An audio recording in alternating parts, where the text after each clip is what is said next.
What is up, friends and antagonists, both minor and major? I'm Essel, and welcome back to coverage of video game news, which is a thing we do very often around these parts, but not often direct to YouTube. So hello, and welcome.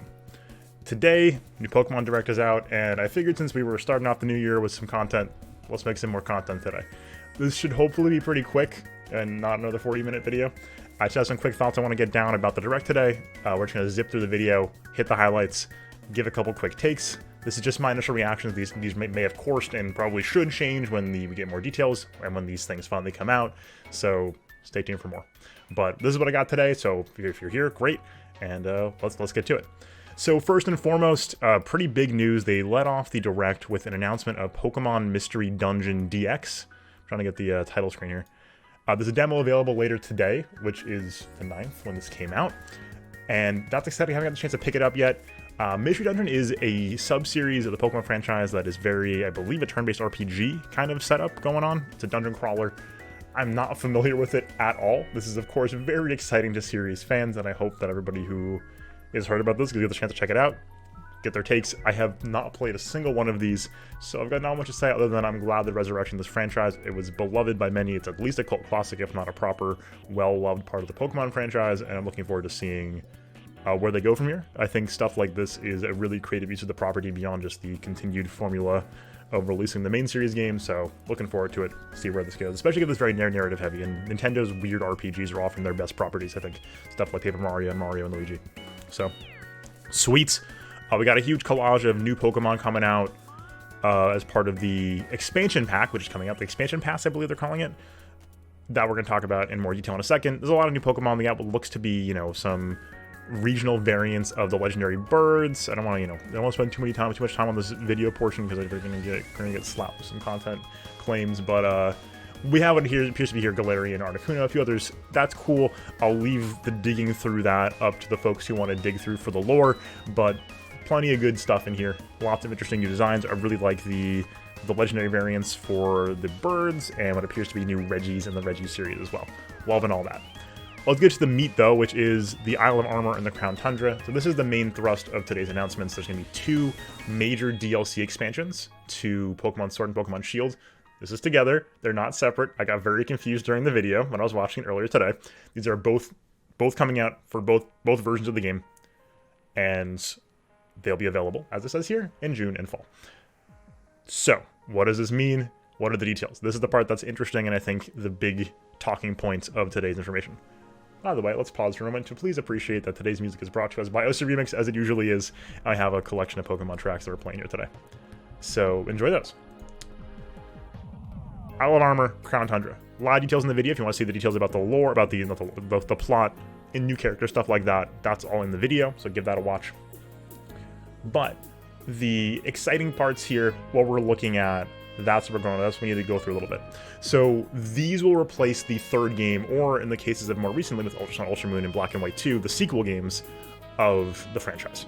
So rather than get a Pokemon, Gold, Silver, Crystal, Red, Blue, Yellow, Ruby, Sapphire, Emerald, something like that, they're replacing that, or with the Black and White 2, Ultra Sun, Ultra Moon, with these expansion passes. So we're going to be continuing our existing save files. First of all, initial take on that, yes, very pleased. It's 2020. We shouldn't have to buy a third game to play the game. Same thing just happened with Monster Hunter World, and I commend Capcom as well for, shedding decades of tradition in favor of moving ahead with stuff that is just going to be better for almost all players. It would be hard. You'd be hard pressed to suggest that buying a separate game would be good for anybody, including people who haven't purchased the games yet, because they also got to buy something. In this case, they just buy the game and the DLC. Everybody has the same purchase pattern. There's no, oops, I got in too early and I have to buy Emerald as well. This is great. Continue our save file. That's huge for Pokemon. Absolutely massive saving time of bringing Pokemon back and forth if you're trying to keep your collection along. It's good. This concept, it's good. I like it. There's details on the pricing that we'll get to later. That's sweet. Of the content of these themselves, I'm interested to see where this goes. The first one is the Isle of Armor. And it appears to be, both of these, as suggested in the video, are largely the scale of the wild area. They said that it was sort of shaped like the wild area. They have Pokemon dens like the wild area. There's open areas and open exploration and catching Pokemon. That I love. Love to see that. I thought the wild area was both the most exciting part and the least developed part of, in terms of where they could push it. of the main game. So seeing that pushed and developed and, moving on from here is going to be super, super exciting. So I'm just looking forward to seeing where they take it. Of course, they might not take it anywhere, and that'd be boring. Hopefully they take it somewhere cool. I see the Isle of Armor is very water-based, the Isle, and the second one, the Crown Tundra, is, as the name suggests, very tundra-y, lots of snow. That seems cool. I love ice-themed expansions, so I'm looking forward to that. But I think the possibilities here are immense, and I'm really looking forward to seeing what Game Freak does when given the opportunity to create a lot of new spaces, both visually and geographically, to create sort of more interesting locations other than just going to the Lake of Outrage every day, or whatever the end game area of Sword and Shield is right now.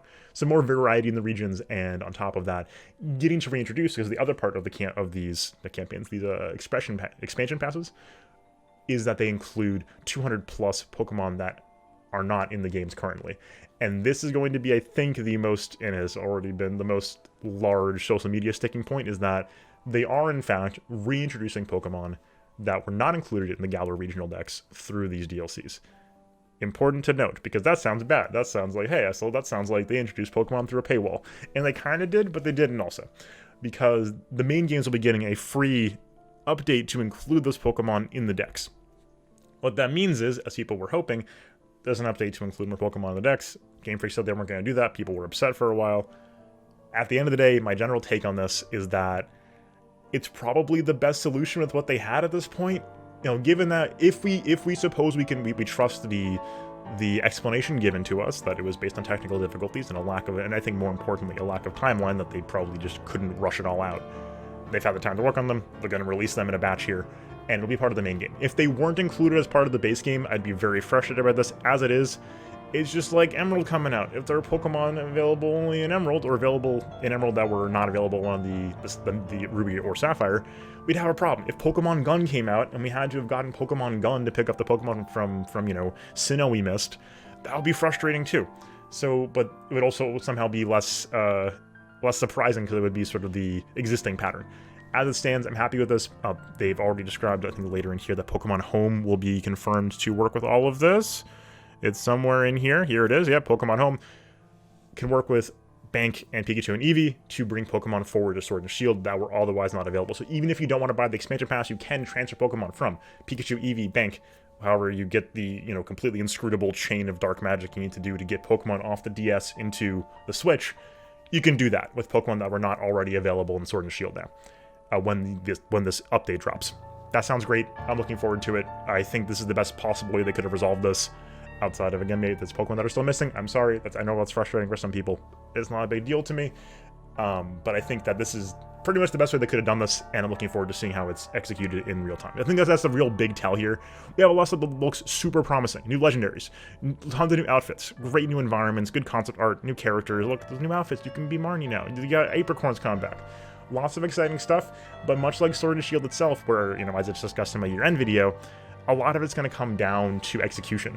And I think Sword and Shield was a game that is absolutely gorgeous, filled to the brim with incredible designs, really inventive new Pokemon, great region, phenomenal locations, and really, really likable characters. But it's just kind of a structure that's very familiar in a way that to me was not exciting at all, even with the wild area in play. So I'm hoping for more out of these, especially, if they can push the narrative. The post-game was really, really funny and quirky for Sword and Shield.